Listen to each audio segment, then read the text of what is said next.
नाज़रीन, मेरो ख़ान में वैक्सीनेटरन तरफ़ां मुतालबन जी मनता लाइ एहतजाजी मुज़ाहिरो कयो वियो।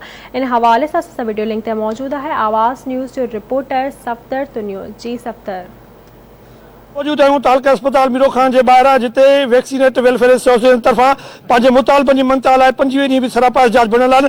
अचो त वैक्सीनेट वेलफेयर एसोसिएशन अॻुवाननि खां पुछूं त वधीक हुनजो चवणु छा आहे। इहो मुतालबा आहे जेके असांजा गावी जा 58 वैक्सीनेटर आहिनि उन्हनि खे परमानेंट कयो वञे।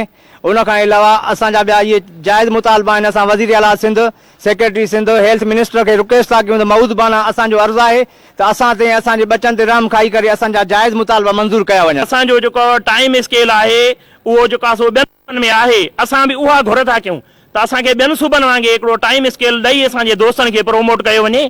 जेकॾहिं उन्हनि खे प्रोमोट न कयो वेंदो त असां पंहिंजो जेको एहतजाज जारी रखंदासीं। 2005 खां कमु कंदा पिया अचूं, 27 सन खां 4000 खां 21 खां कमु कंदा पिया अचूं। असांखे 2013 खां रेगुलर कयो आहे। जॾहिं असांजा 8 साल एॾा रहिया था आहिनि, असांखे छो नथी सीनियरिटी ॾिनी वञे? असांजो हक़ु छो था खाओ? असांजो केतिरनि ई ज़िलनि में पगारूं हिन वक़्त ताईं कोन थियूं आहिनि। असांजा नवां वैक्सीनेटर फाका कशीअ ते मजबूर आहिनि ऐं ॾाढी परेशान हाल आहे। ऐं असांखे मोटरसाइकिलियूं बि ॾिनियूं वञनि ऐं पंजाब जी असांखे नओं स्केल ॾिनो वञे। सेक्रेटरी हेल्थ के EPI PD के पुरजोश अपील कयूं था त 27 ॾींहं थी चुका आहिनि, असां सां का बि ॻाल्हि करण लाइ तय न आहिनि।